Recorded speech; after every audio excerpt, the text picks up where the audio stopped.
segunda de Timoteo y el capítulo 2, dice: no tengas nada que ver con las discusiones necias y sin sentido, pues ya sabes que terminan en pleitos, y un siervo del Señor no debe andar peleando, más bien debe ser amable con todos, capaz de enseñar y no propenso a irritarse.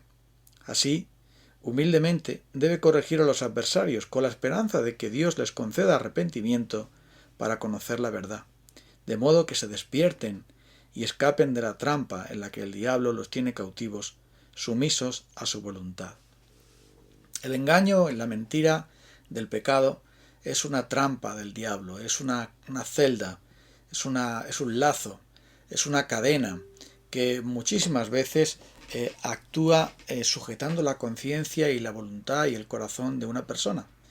Y cuando intentamos liberar a esa persona con la palabra de Dios, llevándoles nuestro consejo, debemos entonces usar esta herramienta de la corrección de la manera que mejor agrada a Dios y que realmente va a ser eficaz. Lo primero que nos llama la atención es que aquí el apóstol Pablo dice que evite las discusiones, versículo 23, que evite las discusiones, la contienda. El siervo de Dios no debe ser contencioso.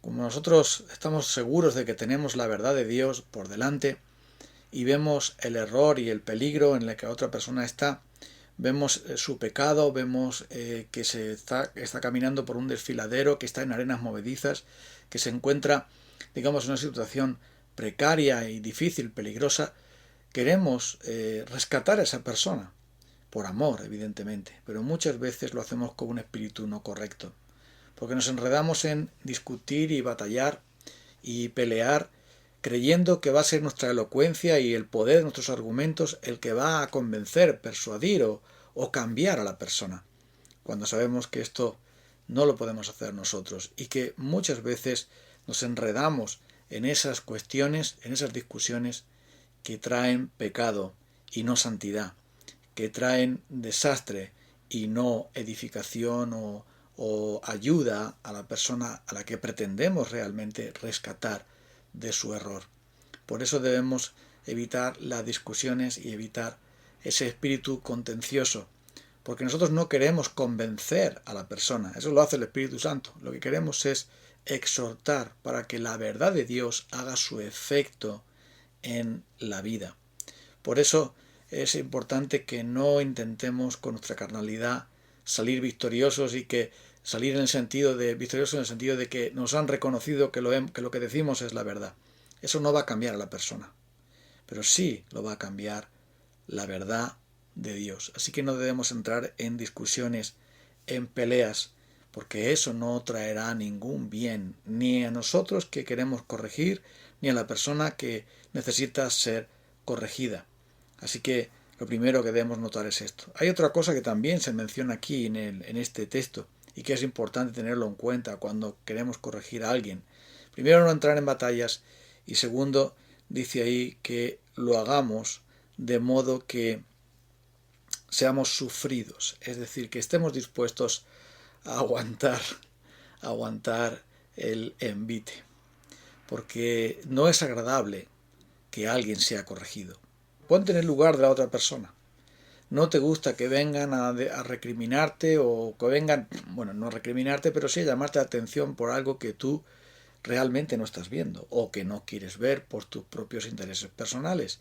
Y es por ese motivo por lo que fácilmente podemos dejar a un lado el camino del amor para enfrascarnos en otro, como hemos mencionado antes de la discusión.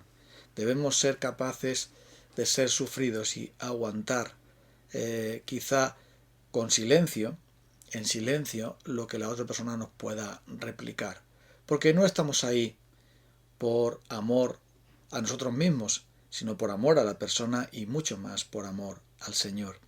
Y a veces debemos hacer simplemente ese recurso de callar. Una vez que hemos dado nuestro consejo en el nombre de Cristo y con la palabra de Dios y con la actitud correcta, no debemos insistir creyendo que vamos a ser nosotros los que vamos a cambiar a la persona, sino que debemos dejarlo en las manos de Dios, tal como también se nos dice después que debemos ser humildes. Y esta es una muy importante verdad que aparece aquí, porque cuando alguien es sufrido es porque alguien es humilde.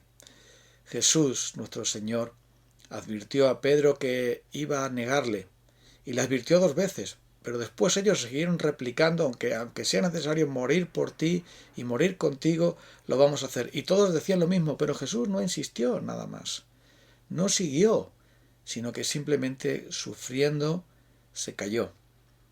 Y las cosas fueron y se precipitaron como ya sabemos. A veces nuestro silencio es más persuasivo que nuestras palabras. Cuando dejamos la verdad de Dios en la actitud correcta, debemos entonces entender que somos sembradores. Los sembradores no dan el fruto. Los sembradores simplemente ponen la semilla y es Dios quien da el fruto. Podemos sembrar, podemos regar, pero el crecimiento solamente lo da Dios. Y por eso debemos ser sufridos y soportar por amor a Cristo el replicar o defendernos o intentar persuadir con argumentos. Simplemente dejemos que la palabra de Dios haga su efecto y estemos dispuestos también a sufrir por causa de Cristo, a sufrir por amor a Él y enmudecer y no abrir la boca cuando ya hemos hecho o hemos dicho lo que debíamos hacer y decir. Y el ser con mansedumbre, dice, corregir con mansedumbre, en la confianza de que, en la esperanza de que Dios les conceda arrepentimiento para conocer la verdad.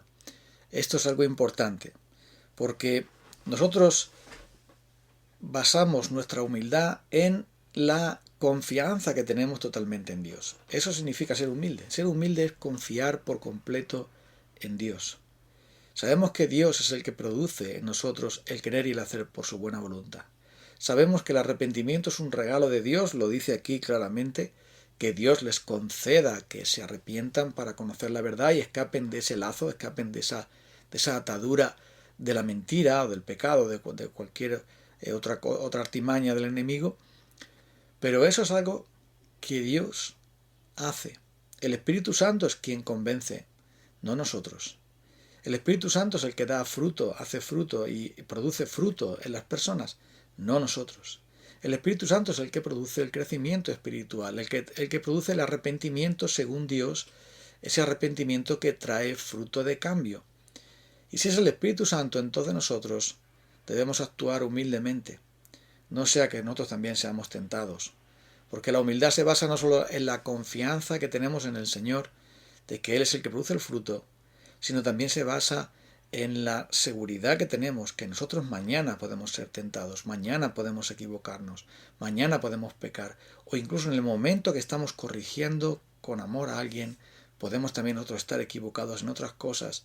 Por lo tanto, debemos hacerlo con humildad, porque dice el Señor que si alguno ve a su hermano que ha caído, dice que restauradle con espíritu de mansedumbre, no sea que tú también seas tentado. Así que la humildad llega a nosotros por 2 vías. Primero, por el conocimiento de que sabemos, el reconocimiento de que es Dios quien produce el arrepentimiento. Y segundo, porque nosotros mismos somos pecadores también. Y muchas veces necesitamos la corrección del Señor. Necesitamos también la gracia del Señor en nuestras propias vidas. Dice aquí que el Señor les conceda arrepentimiento de modo que escapen de la trampa. Orar a Dios no está aquí incluido, pero viene implícito. Porque si en verdad es el Señor quien concede arrepentimiento, ¿a dónde nos lleva esto sino a la oración? Solo Dios puede cambiar la vida. Solo Dios puede renovar la mente. Solo Dios puede llevar al arrepentimiento. Solo Dios puede convencer de pecado, de justicia y de juicio mediante su Espíritu Santo, como nos ha dicho. Solo Dios puede aplicar su palabra a nuestros corazones. Nosotros podemos exponer la palabra, pero no podemos aplicarla. Es algo que solo Dios puede hacer. Así que debemos, una vez que hemos tratado de exponer la verdad en amor, como dice el Señor, siguiendo la verdad en amor, si ya que hemos buscado restaurar a la persona con espíritu de mansedumbre, evitando la polémica, evitando el desafío, evitando la autodefensa y evitando todos aquellos caminos carnales que no son productivos, que no agradan al Señor, una vez que hemos hecho todo eso, entonces debemos con humildad venir al Señor y encomendar al Señor la vida de esa persona, el camino de esa persona, porque solo Dios puede liberarles de esa atadura, solo Dios puede liberarles de esa cárcel, solo Dios puede liberarles de esa prisión de pecado, de error, de confusión, de carnalidad en la que el hermano está sumido. Y ese mismo espíritu debería también de ser el nuestro cuando hablamos a alguien del Señor Jesucristo, a alguien que no es cristiano, a alguien que no ha nacido de nuevo. Debemos emplear con mansedumbre y reverencia, dice, a todo aquel que demanda razón de la esperanza, que nosotros debemos actuar con mansedumbre y reverencia. Debemos entonces también hablarles del amor de Cristo, hablarles del juicio de Dios, hablarles del pecado, hablarles de la gracia, pero con amor, con humildad, sin discusiones vanas. Porque no se trata de una discusión sobre la religión, si la religión nuestra es mejor que la otra, si nuestra vida es mejor que la suya, si nuestra conducta es mejor. No estamos ahí para decir que somos mejores, no estamos ahí para decir que nuestra iglesia es la mejor y que nosotros tenemos la verdad. Estamos ahí para exponer el Evangelio de Cristo, para hablarles de Cristo, no para discutir, sino para exponer el Evangelio. Por supuesto que a veces también tenemos que defender esa verdad, pero hagámoslo, como dice, con mansedumbre y reverencia, porque esa es la manera en que debemos traer el Evangelio. No estamos buscando ofender, estamos Aviso de buscando ítems de inicio. exponer la verdad de Dios. No estamos buscando defender la verdad de Dios, estamos buscando proclamar el Evangelio. Y por eso debemos hacerlo sin entrar en esas discusiones vanas que no conducen realmente a la salvación, con ese ser sufrido, ese ser resistente, estar dispuesto a aguantar alguna impertinencia o aguantar algún ataque o aguantar contraataques, y por supuesto con esa humildad, porque nosotros también en otro tiempo éramos desobedientes y rebeldes, esclavos de concupiscencias y de deseos pecaminosos. Nosotros también estábamos muertos en delitos y pecados, estábamos con nuestra mente cautiva a la mentira de Satanás, estábamos también nosotros sumidos en la oscuridad intelectual en cuanto a Dios, espiritual en cuanto al Señor Jesucristo, estábamos también sumidos en ese estado de esclavitud del pecado que nos hacía realmente permanecer en él, porque todo aquel que hace pecado es esclavo del pecado, pero solo Jesucristo nos libertó. Cuando tenemos en cuenta estos principios, entonces podemos fácilmente, a pesar de que es una batalla espiritual, llevar cautivo todo pensamiento a los pies de Cristo. También podemos, en fe y buscando la gracia de Dios, hablar a la persona de Dios mismo y hablarle a Dios de esa persona.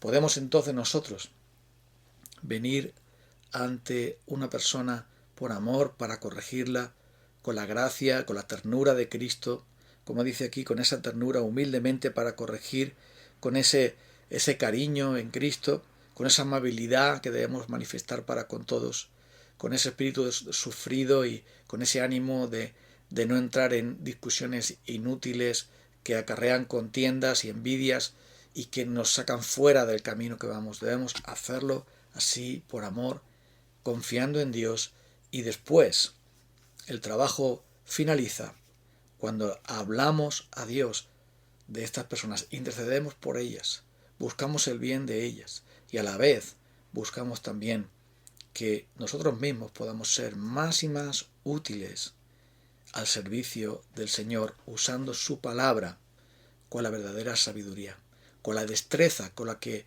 el cirujano utiliza el bisturí. Así deberíamos utilizar nosotros la palabra de Dios, y con el amor de una madre, el amor de un padre, deberíamos también exhortar a nuestros hermanos y hablarles también de Cristo a aquellos que aún no lo son, que no son de Él.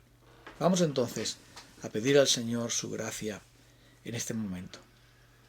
Te pedimos, Señor Jesucristo, que nos des esa amabilidad y esa mansedumbre, esa sabiduría y ese buen hacer que tú, Señor, manifestaste cuando estuviste hablando aquí, cuando predicaste en la tierra, cuando confrontaste a los pecadores. Ayúdanos a hacerlo en el nombre de Cristo. Amén. Nos encontramos el próximo día. Un abrazo a todos.